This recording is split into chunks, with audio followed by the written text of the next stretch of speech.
Hi, welcome to a new video dedicated to the new Hubsan product. This is the X4 Pro, the H507A, and in fact it's nothing else than the new revision of the H502E.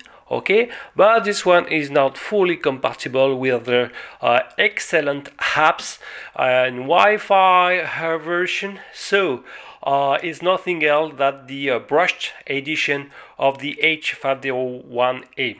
So this one comes with a 720p camera, okay, and we will see if they also upgraded this device, because the firmware edition was suffering some frame rate drop, okay, at least in the FPV feedback and the recording. We'll see if they upgrade a bit to improve the situation for both the video recording as well as the FPV feedback. But it's a brushed quadcopter, but pretty cheap in the other hand. So this model is announced to be under 100 bucks and offers super advanced flight modes. For example, you have return to home thanks to the built-in GPS, okay, and some very advanced like orbit mode, follow me, and even a mission planner thanks to this great application common with most of last Hubsan products. So let's discover this new Hubsan quadcopter. Okay, let's open the box. First we have the machine, and it's super similar to the H502E. Okay, we still have the 8.5mm brushed motors and there is a gear system. So immediately are reading the first warning. Since you have huge props comparatively to the size of the brush motors, these motors are already under stress, and be sure that before each takeoff or after each crash, to be sure that each motors are spinning freely with the hand, and regularly check if there is no extra friction in motors. Okay, they are already under stress and don't abuse of them. Okay, so and it means also that you will need more often to change them, and look that there is no easy motor maintenance. You will need to disassemble and to split into the canopy structure. Okay, so be aware of that. It's true for all brush quadcopter, especially with such huge size of props of 5.3 inch if I'm not wrong. Anyway, I will continue with the accessories and return to the quadcopter. We have here a radio, gamepad style, pretty nice, with 4 shoulder buttons, 2 on the left, 1 for the camera, 1 for the video recording, okay, and this one actually are not assumed, not used, not assigned. We have a return to home and 1K landing or auto takeoff. Power switch, nothing else, no trim, and if you open it, you are able to attach up to a 6-inch smartphone without any problem. The main novelty here, this radio communication between the quadcopter and the transmitter is no more based on a proprietary 2.4 GHz based on the A7105 RF chip.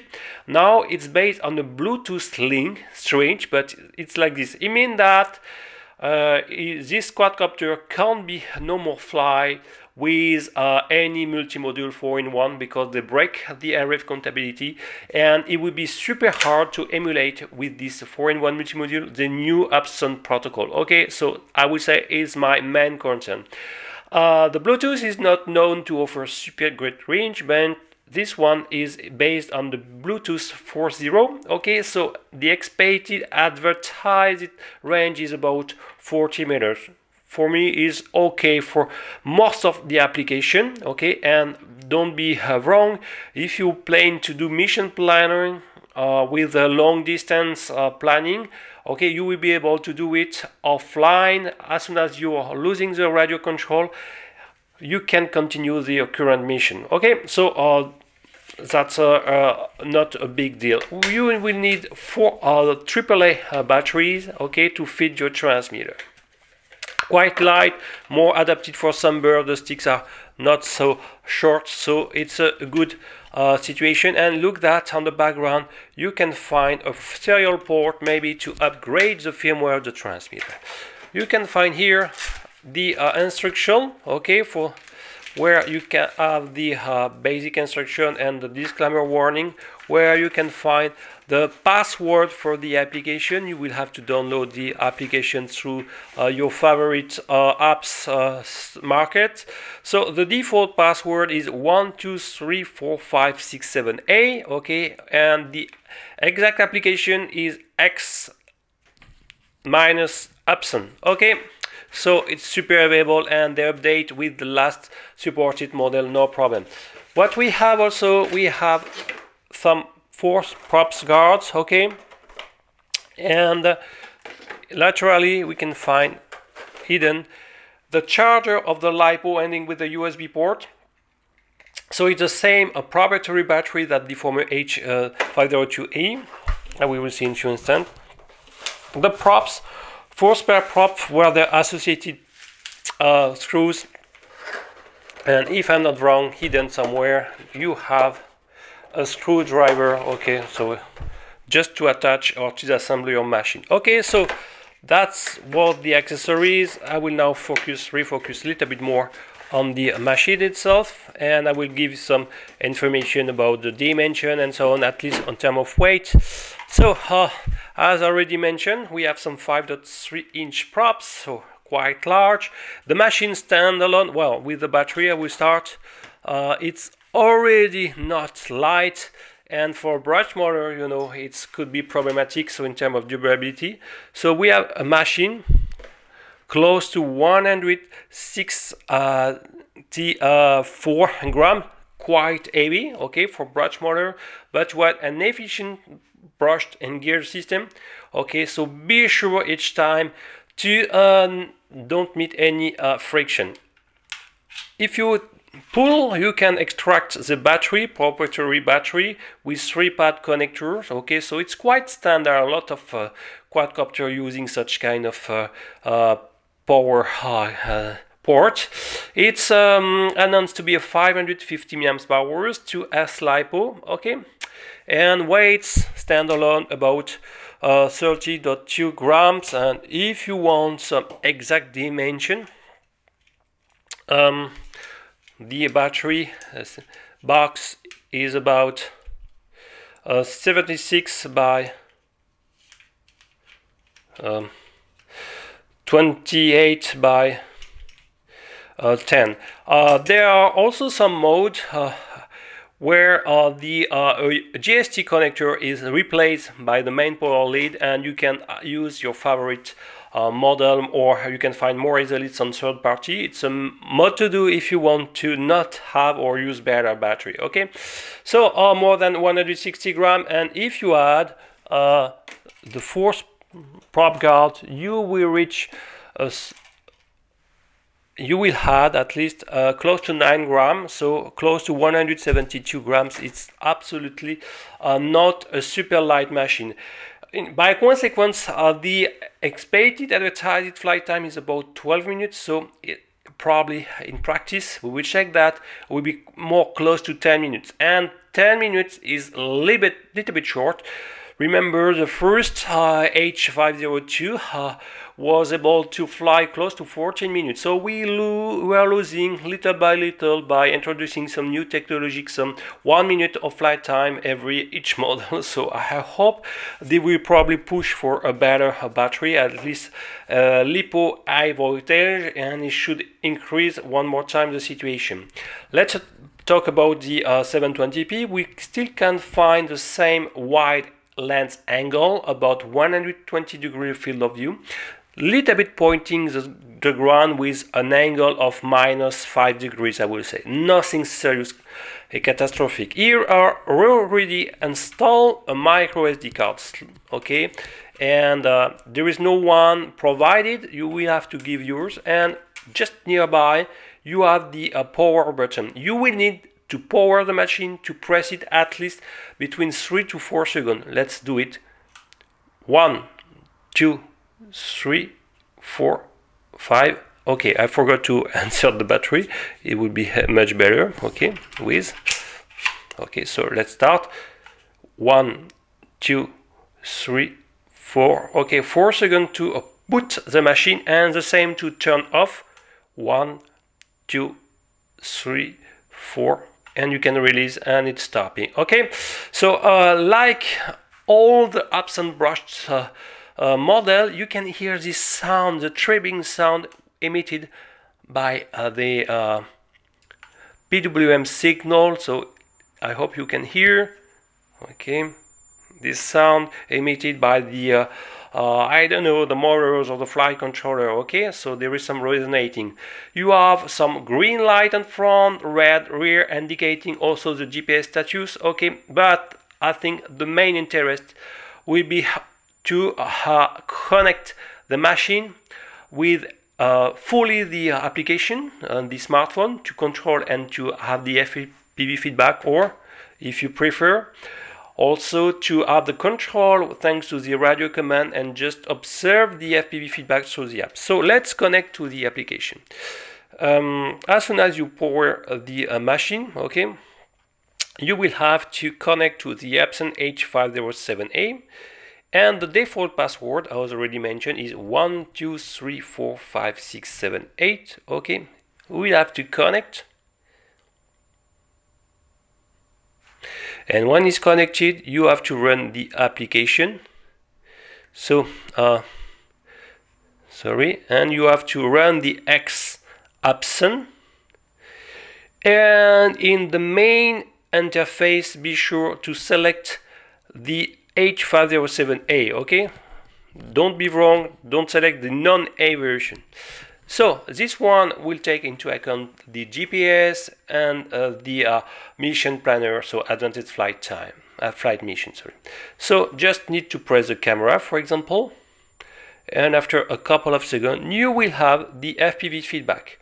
Another drawback, each time you are powering the machine, you will lose some fraction of second to each time repeat the compass calibration. So you will have to turn the machine on itself, at least horizontally 3 or 4 tours, full tour, okay, and here, then vertically is nose down, still clockwise turn, okay, until you will have the indication that it's calibrated. For the first time, you will also boot the machine. You will need to associate the quadcopter with the smartphone, okay, if you control it also with the smartphone. So I will press bind, okay, and after a couple of seconds it's done. And if you are outdoors, also it will ask you to perform a GPS accuracy test. Since I am indoors, I will skip this one, okay, but you have to do this test, and a complete one, a successful one, to be sure to use a mission planner, okay, it's an obligation. So what you can find in the main interface, I really like this application, first of all because you have in picture-in-picture the map, okay, you can alternate between, and all the flight modes. So for example, here you have the waypoint mode, follow mode, and orbit mode, okay, the advanced, okay, no problem. Here is to, by default, you can control with a joystick, but if you want to control with your transmitter, just need to, or if you want to move inside the map, you will have first to disable the virtual joystick command. Look at that, now no more virtual joystick. And here you have the return to home and auto takeoff, okay, and here you can alternate between recording, you have a time-lapse appearing here, and the photos, okay, where you can hear the trigger of taking a photos.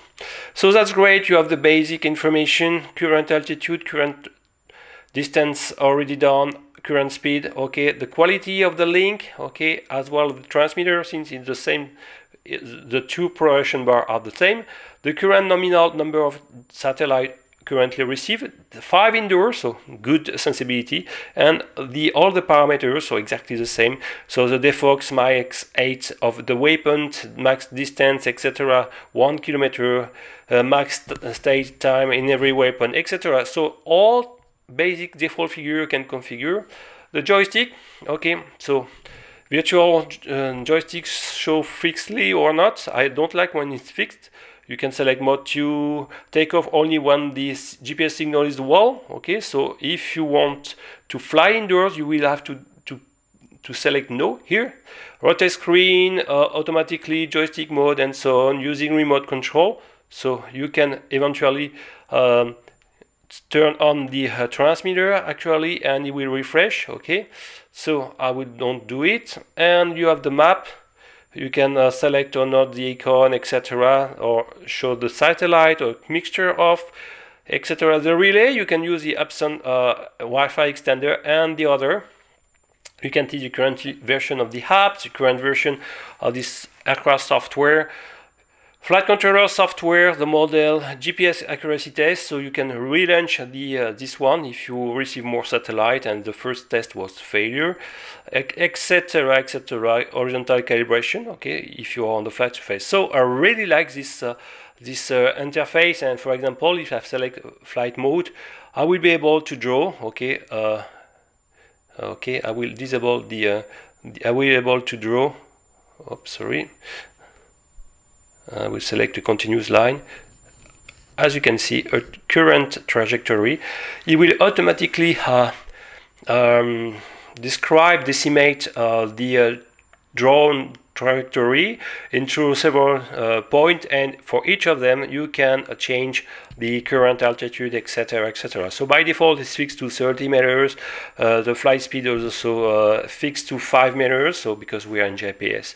And what is really great, you can for example add the point of interest if you want to fly in an orbit mode, etc., etc., and you can save it and you will retrieve all this information. Okay, done. Because here he asked me to redo a GPS accuracy test to run the mission planning. I will skip. So that's a good thing that it force you to check that the GPS accuracy is strong enough, good enough to perform an efficient mission planner. So I really like the design of the mission planner. It's really DAG style and is one of the best apps in my point of view available. Okay, for a cheap price it's already a good thing. So you can delete everything. Okay, your current point for example, or whatever you want. So that's really great. Okay, and I hope the stability will be here, the flight time long enough to enjoy at least some basic orbit mode, and more important, the camera. Okay, feedback will be better. First we can try to see whatever how is the FPV feedback in real time, and as you can see is not so bad. We have a 720p resolution feedback and the latency is correct. Okay, but the more important, if we will see observe some frame rate drop or slow frame rate in the current 720p recording, you know that for the first edition it was the case, and I can say this seems that improve the situation. We will definitively confirm in the field my first feeling. Okay, so I make the tour of this new Hubsan product, and let's go in the field to test it. Welcome to the demo flight of the Hubsan H507A Pro. So basically the main difference with the former original model is the presence of this new Bluetooth controller. To the main question, can we use this new transmitter to the former model? The answer is yes. So no problem to bind. You will need to go through the application to bind this Bluetooth transmitter to the Quadcopter. In fact, you are connecting the transmitter to the smartphone or tablet. Okay, it's not directly a connection between the transmitter to the Quadcopter. So the link will be more or less limited by the 2.4 GHz Wi-Fi link between your Quadcopter and your smartphone. That's all. Okay, no extra or less range when you're using this Bluetooth controller. So we have a 720p camera settings, no electronic stabilization. So we'll see how to handle this machine, especially with the mission planner advanced flight mode. Can we, for example, fly over the control range? Is the return to home automatically done, or can we expect to fly over a longer distance? I will try to check that. Today is very sunny but a little bit windy, so the video will be a little bit more shaky. Okay, so let's start the procedure. Okay, so I will turn on the Quadcopter, and you have to long press the power button more than 4 seconds.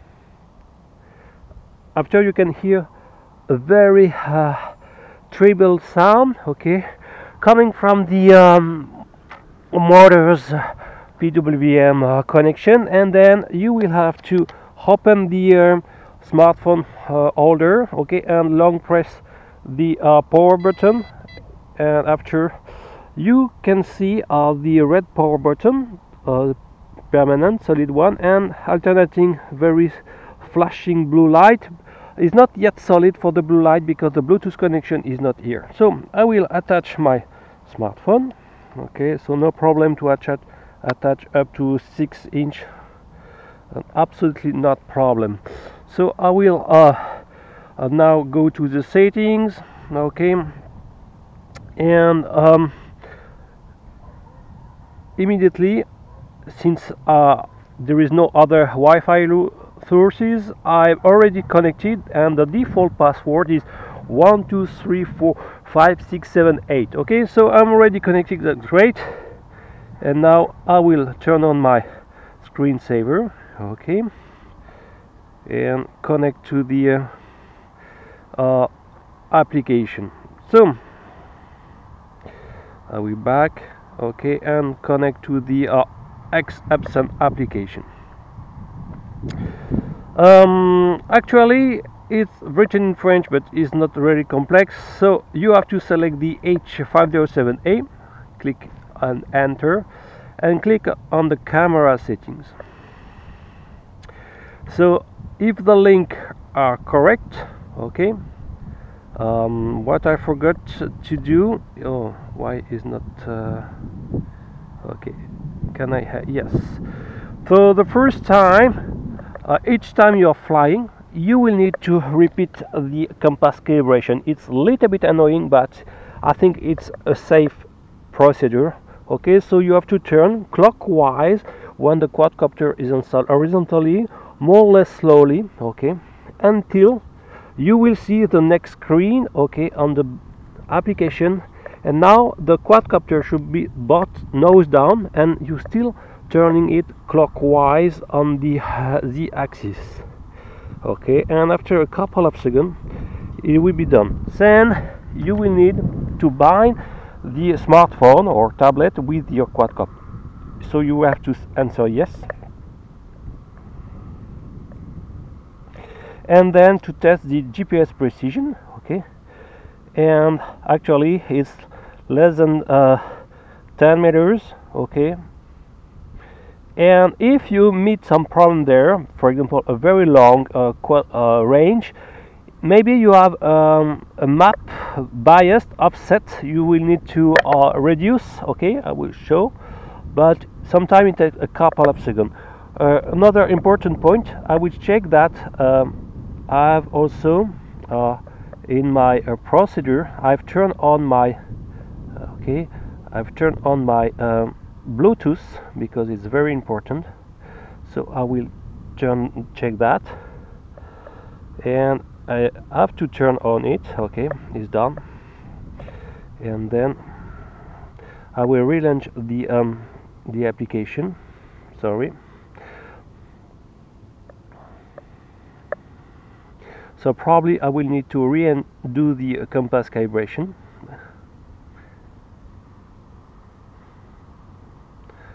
Okay, press camera. Okay. No, actually it's done, but one more things to be sure, go to the setting on the top left and click on other, and if you need, you can redo the GPS precision test here, okay, come close to it and click next.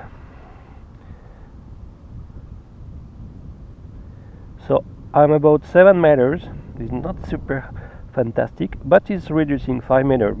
So actually it says that is good enough to perform mission planning.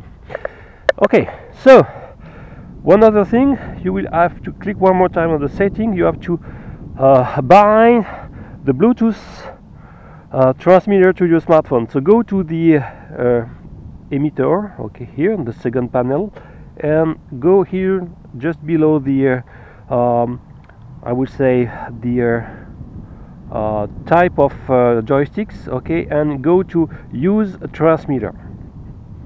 Then it will scan for the Bluetooth device, and after a couple of seconds the Hubsan Bluetooth transmitter should appear. Okay, you select it and click on connect, and after you should hear a beep of your transmitter.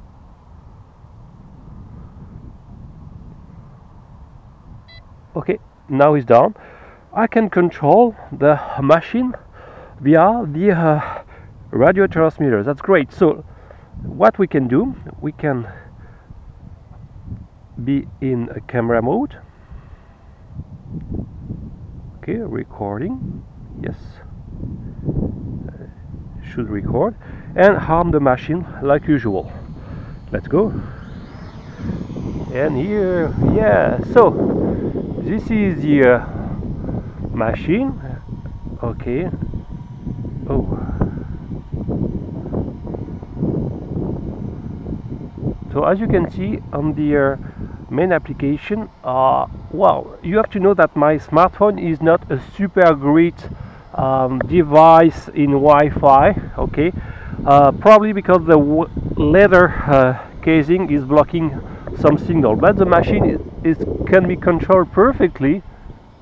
Wow, there are some small latency in the command, nothing catastrophic, but it's much more enjoyable to fly this machine via the application. Okay, I'm not impressed by the Wi-Fi feedback when the Bluetooth controller is also on. The FPV frame rate is super slow. Okay, something about just 3 frames per second. But as I explained to you, it's mainly coming from the my Wi-Fi poor capacity of my smartphone. So I will try to push the machine. Okay.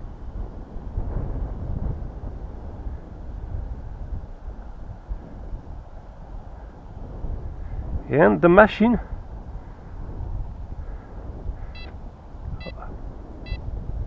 automatic. Oh my god, where is go?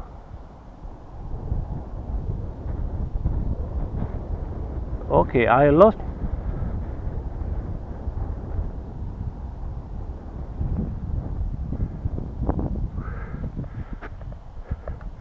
Where he goes? Oh, he engage a return to home.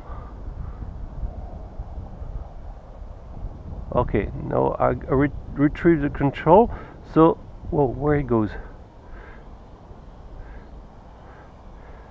So the Wi-Fi link is absolutely not fantastic. Okay. So what I want to try is I will land. So I will click on landing. Okay. And I will select the point of the phone. Yes. And it should, you know, I really like with is the Hubsan application. They improve it a lot. It's really competitive to DJI, and for such cheap model is pretty good. So I decided to land close to the smartphone location, and you have two options: either to your takeoff point or where you are currently holding your smartphone or tablet. Okay, it's time to. Okay, I will stop recording. And what I want to perform right now is a mission planning. So I'm afraid that I will lose the FPV feedback relatively soon. Okay, but we will see what's happened in the case of the wind is fighting. So you have to go to the map here, or to the flight mode, and select the mode waypoints here on second point. So there you have the map appearing, and you can map. So be sure to confirm that your actual point location, okay, the order of your smartphone is the small square blue, not square, blue circle point, okay, and the machine is the arrow. So if there is a lot of bias between, you have to check the third top right, this circle with a target. Okay, it's allow you to perform the bias correction of your map, okay, but seems that it starts to converge both points because I've got only 1 meter of distance. Anyway, I will try to unzoom a bit, okay, and I will try to draw a trajectory, okay, and if I can, I will try to perform a good one. Okay.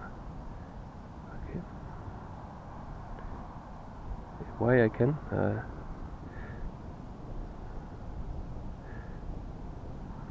Some stuff like this. So I will see if I've got enough battery. That will be a problem, but should be not so bad, and the minimum altitude is 30 meters, so I should be above the current trees, okay, and I will submit this waypoint, but they say that the waypoint is above the current distance limitation, so I will keep it them and submit them, okay, and I will first, before I will take off, okay, I will try to, okay, right, and then apply the current definition. So now it's automatic. I hope I won't lose it. It will try to go to the first point. Yes, it's going. Now it's following the trajectory.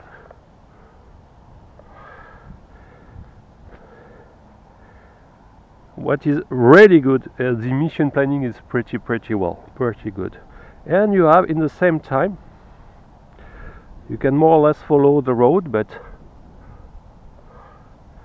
the FPV feedback is well,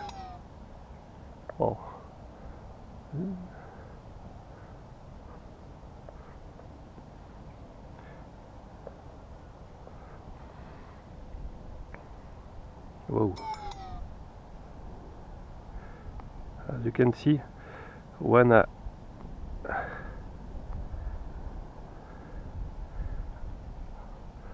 I'm disconnected, well,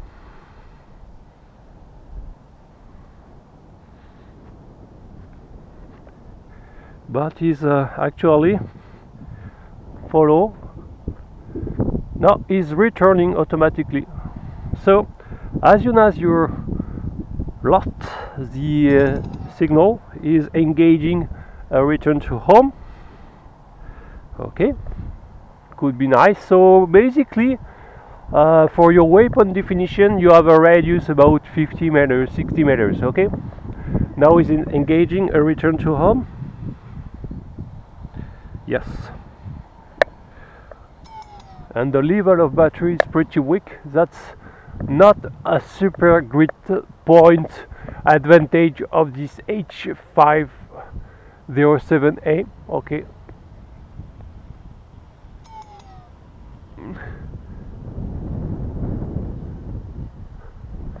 it's time to go down. Where is going? I will try to lose altitude as fast as I can. Okay, I've got the control with the Bluetooth controller. Okay, now I will land it.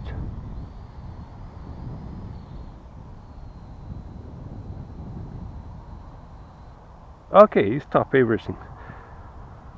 I will stop recording here. So we can answer to some question.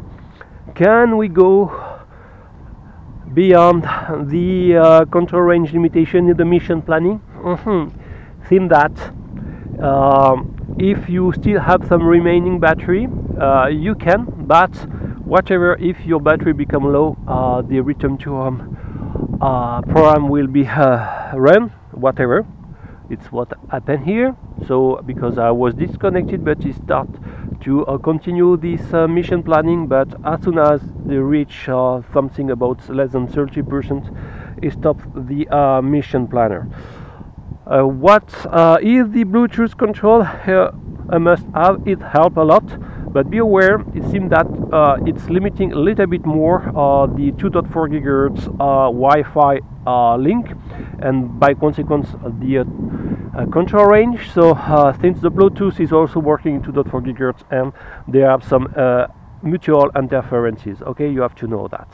So but it's better to fly with the controller for sure. It's more really more precise and so on. Okay, we can expect also some lag, okay, over the distance with the Bluetooth controller. Observe that over 30 meters I start to have some delay in the command. Okay, so but what I really like with this machine, it's super cheap, less than $90. You have a full smart machine with decent 720p video, okay, only limited at 20 frames per second. 30 frame would have been great, no electronic stabilization, but for $90 you have a machine who can perform some mission planner, okay, within a radius of 50 meters, and also some orbit flight mode. What I don't like is the poor short flight time of the battery. It's really annoying. You have something like 7-8 minutes in practice is not enough. Really, the time to design your mission, okay, even if you can do it offline, etc., you take control and you do the compass calibration, you already lose 1 or 2 minutes, and is not super acceptable. So I hope you enjoy this new demonstration. If you like it, please submit, and see you next time. Bye bye.